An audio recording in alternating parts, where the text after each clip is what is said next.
long before the first European explorers set foot on the Jersey coast.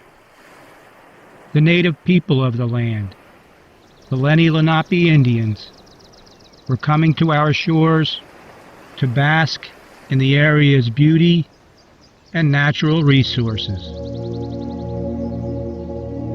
Being migratory people, they would travel to the sea in the summer, walking over ancient trails to reach the coast.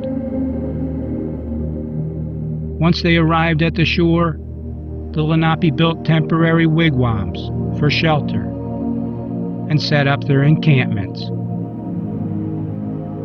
They would feast all summer long on the bounty of food offered up from the nearby ocean, marshes, and forests. The tribe members went fishing and hunting, or gathered clams, mussels, and other shellfish from the low-lying mudflats and tidal basins. With such an abundance of food, they would also dry the fish and oysters to take with them on their return.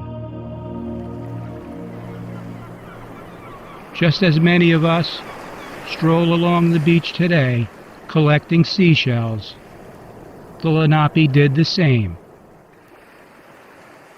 They would carve the shells into beads, and thousands of shell beads would be strung together to make belts, sashes, scarves, and necklaces.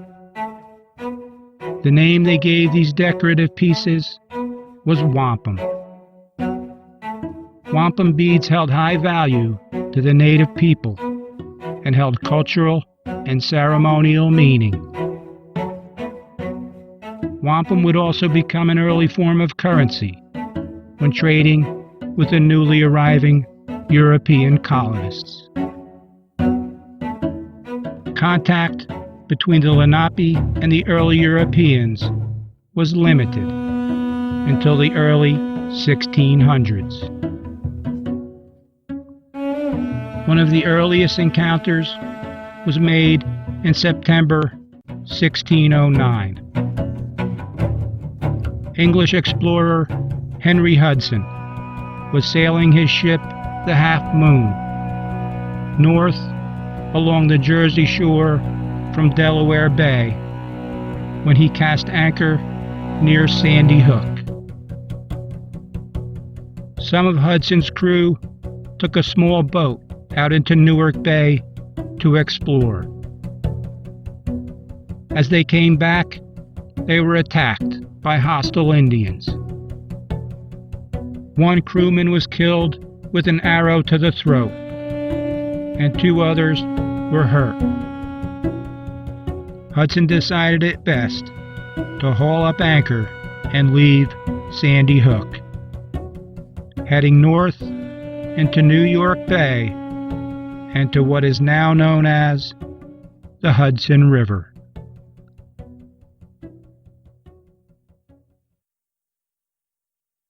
Dutch and Swedish traders began to arrive on our shores in the mid-1600s, trading rum and guns with the Indians for pelts and furs.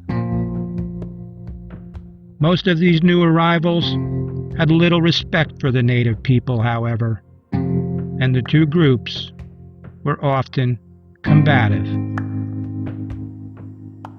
In 1670, the English had essentially taken over from the Dutch, bringing with them their concept of land ownership. All over New Jersey, tales spread of the great bargains that were made for the purchase of Indian land. The Lenape had no way of understanding that they were trading away their land for trinkets.